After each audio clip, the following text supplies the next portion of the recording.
Y a partir del 1 de abril, de acuerdo a una normativa vigente, los comercios no deberán expedir las bolsitas de polietileno a sus clientes, o al menos no lo harán de forma gratuita. El senador Arnoldo Vince, proyectista de esta iniciativa legal, justifica la medida.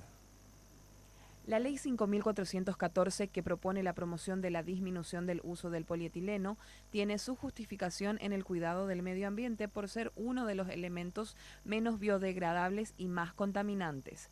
Si bien su uso ya es regulado y está prohibido en varios países, en Paraguay su utilización aún es indiscriminada.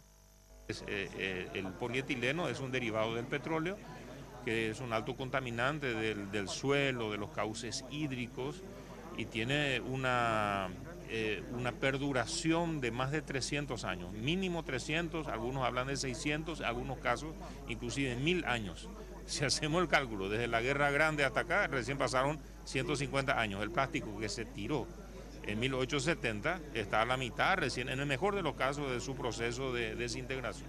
Con la entrada en vigencia de la ley, desde el 1 de abril los comercios deberán cobrar por las bolsas, pero el senador Vince asegura que de hecho los consumidores ya pagaban por las mismas en otro concepto. Que la verdad de las cosas, hasta hoy en día en las despensas, supermercados, estaba incorporado dentro del costo de publicidad mayormente de ellos, ¿verdad? Porque ponían los logotipos del supermercado, de la cadena de supermercados.